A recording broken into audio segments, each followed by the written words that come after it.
This is how you don't play the Rayquaza fight. Have a look at their enemy Dragapult. Like, have a look at their team. This is where the Greedent's making a big mistake.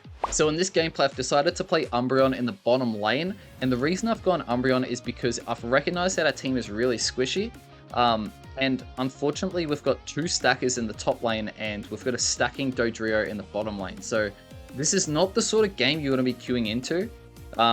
But if there's one Pokemon that can do as much as it possibly can, it's Umbreon with the foul play. So you can provide vision for your team, you can tank for your team, and you've also got the mobility to be getting yourself out of a compromising position if your team doesn't follow up with your vision well or plays poorly with their engages. So that's the Pokemon I've opted for here. Now, laning with the Dodrio pretty much means, especially in the bottom lane, you're probably going to lose lane unless if they're really, really good, because they need to get their stacks in, so they're going to be leaving a lot of the contested experience, and you've got an experience share, and yeah, that's what happens here. So we're 2v2 in this bottom lane, and you'll realize that the enemy's actually invading our jungle, so that means someone from the top lane really should be going into our jungle to help support our Decidueye, right? But unfortunately, that doesn't happen for quite a little while. I'm just kind of trying to take a bit of contested experience there. I get out secured, which is a little bit embarrassing by a Glaceon, and now the Machamp comes in to try and support here. The Greedent actually gets the buff there, which is kind of annoying, and he's able to get away because he's got the mobility now, and yeah, it's pretty bad for our team. So at this stage, we've got our contested farm here that we've got. The Dodrio's gotten a score in, which is good for him. I believe he got 2 stacks. But that's at the compromise of giving up the contested experience in the bottom lane, which, if we know much about the contested experience, it's a lot bigger in the bottom lane, so they are well ahead over us in terms of levels. And they don't even have an experience share, so imagine if they had an experience share, they'd be ages ahead. The Greedent has made a really annoying play here. He's just circled here and allowed his team to get stacks, right? So I probably should have dived on these two, but by the time, like, if they've got little score, he's positioned himself in a way that we have to, like, move further. So I probably should just left him there with the Dodrio, but I didn't want him just running away for free. So that's actually really annoying and really smart play from their Greedent there to recognize that. So they get their scores in, they're well ahead on experience. We still don't have an evolved Dodrio, and at this stage their jungler comes down. So they had 4 people in our lane at one point, and our jungler is severely underleveled. So we're not in a good position here, and all I'm thinking is, well, we don't want to give them any extra experience by dying. So I just run away, right? They're going to get all that score, they're going to get all the Bs. There's really not a whole lot we can do there. They're well over our team in levels. So the only thing on my mind is, don't let them kill you. Don't let them get any extra money by killing you and getting additional scores, because you're just going to be compounding the loss at that point. Unfortunately, our jungler doesn't recognize that. He should have gone straight back to his jungle, knowing that their Greedent's probably keen to go for another invade, especially considering how strong the enemy bottom lane is at the moment. So at least we've got the evolution on our Dodrio, and at this stage, I'm thinking, like, we're very behind. Like, this is a very, very hard spot, especially in a game of SoloQ. So we try and get a little bit of, contention there. Unfortunately, the enemy get it, and all I'm looking to do is evolve, right? And I wish our Dodrio would, attack farm. He obviously doesn't understand how the experience share works. He's going in to take this contested farm, which we could have done together. And now their Greedent is again being very annoying. We're trying to get the kill on him, which I believe we do here. That's great. But again, the Greedent's played that very well. He's tested our bottom lane to stay in the bottom lane. In the meantime, their team's able to get this middle farm for free. So honestly, really good play from their Greedent. He's playing quite annoyingly, and their team gets all of that farm for free. It's actually their bottom laners who get that for free. So they are miles ahead. And in the meantime, we're actually behind in the top lane. Our team has lost a 2v1 in the top lane to an Espeon, which is a little bit frustrating, but I think that's what happens when you play 2 stackers against a mage like that in the top lane. It's got pretty decent mobility to kite around and be annoying. So unfortunately for our team, we're actually behind in the top lane and in the bottom lane.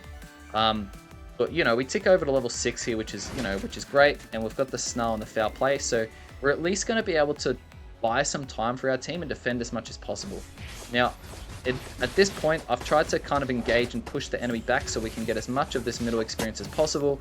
Unfortunately, our Dodrio thought we were going to be able to win a fight on a level 7 Buzzwole and a level 7 Glaceon, so he's actually just fed some more experience to the enemy, which is a little bit frustrating rather than taking the farm.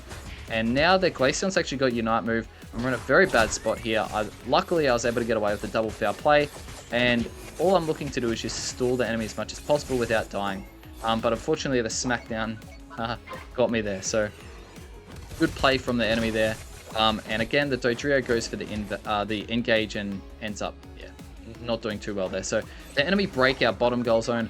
They've broken our top goal zone. It's time for the first objective, and we're in no position to be doing anything anywhere. We're very, very behind.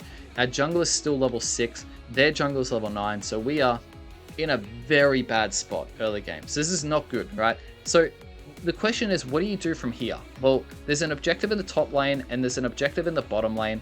At this stage, they've broken our goal zone, so the one thing that we've got over the enemy is a lot of free farm, so we should just be trying to take that as quickly as possible and try and get some Unite moves online so we can defend a heavily pushed Regieleki, because at this stage, if the enemy if the Buzzwole ticks over level 9 soon, and the Espeon ticks over to level 8, they've got 3 Unite moves because they've got the Dragonite, and potentially the Glaceon might get their Unite moves back. So they've got a lot of resources to push this in and get a huge score lead, right? And they're definitely getting the bottom objective for free. So that experience would probably do that for their team. So at this stage, I wish our team had the awareness here to just take as much free farm as possible. Their green is into our buffs, so we're in a pretty tricky position here. But we just want to take farm where we can.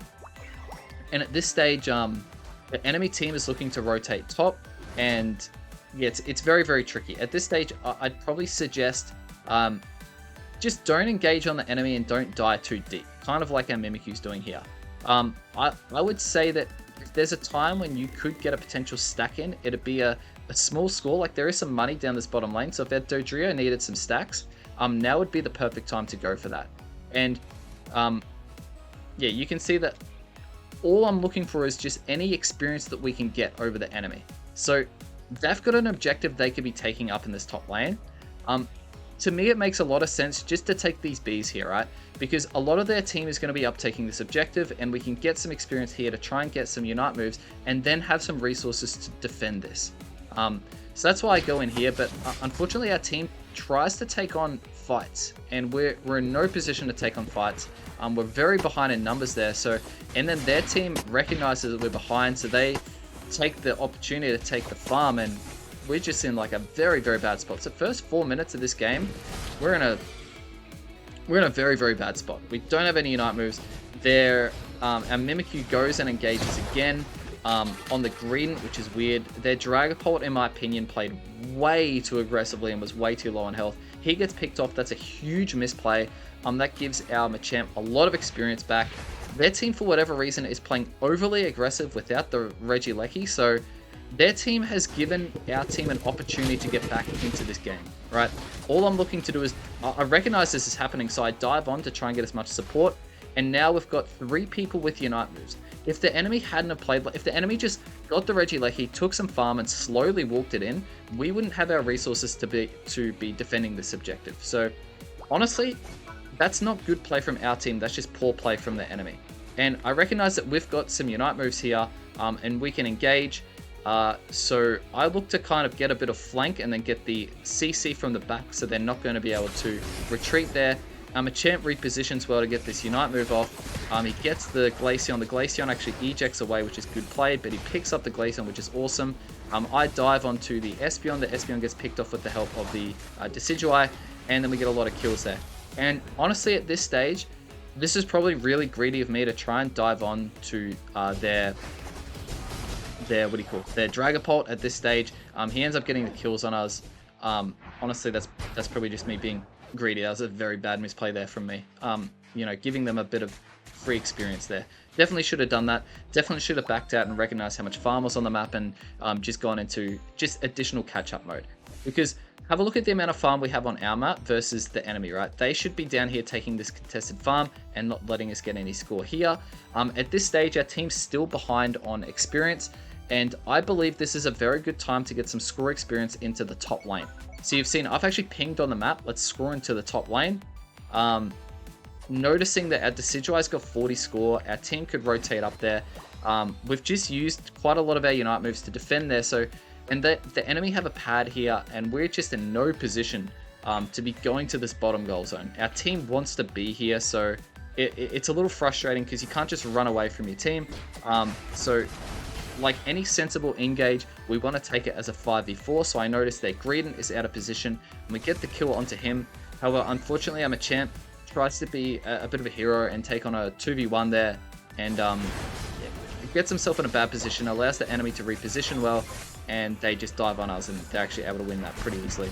Dodrio, for whatever reason, goes for an engage and misses everyone, unfortunately, and yeah, we end up losing that team fight pretty badly, which is a little bit unfortunate. Honestly, that was going to happen anyway, so I think there was a lot more value in our team just taking contested farm here, contested farm there, and getting score up in the top lane and just giving up the bottom objective. However, you know, you've got to play with your team. You can't be doing those decisions by yourself, especially when you've got an experience share. So, you know, you can know that, but that's totally fine. So I just take this opportunity. I've got 32 score here. I recognize that their team is all in the bottom lane, so we try and get some score here as quickly as possible.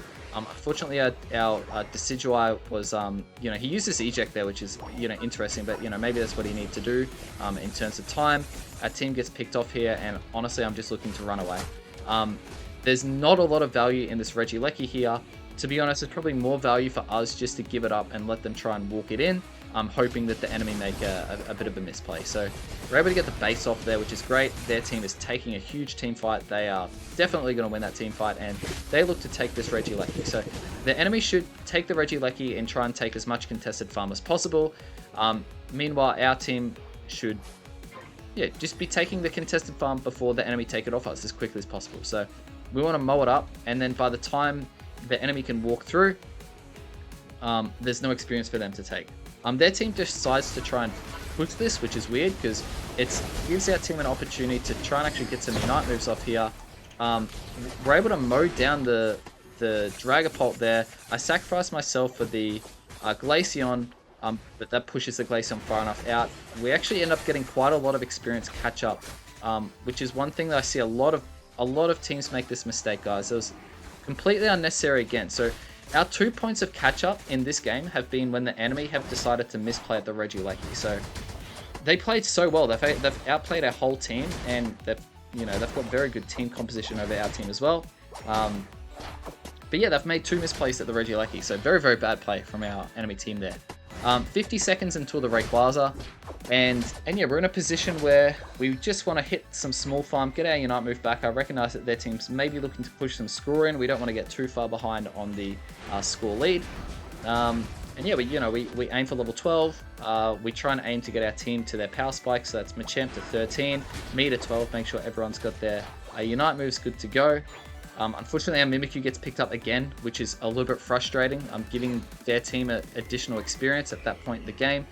They get this Regias for free, which is honestly not too concerned about it, because when the enemy take this bottom objective, they're giving up the potential, especially when it's this close to Rayquaza, they're giving up the potential to have positioning in the Rayquaza pit. So I recognize that we could be taking this farm up top, and I'm glad our team has the same level of awareness, because now we want to be positioning in this Ray pit. And yeah, so our team has positioning, kind of, not really. At least I do. I'm able to provide our team some vision, and their team is very clumped up, and they're all going to be walking together. So in order for their team to reposition, it might take like another 10 seconds, and the race starts in 5 seconds. So, generally that's okay. Now this is honestly, this is how you don't play the Rayquaza fight. Have a look at their enemy Dragapult. Like, have a look at their team.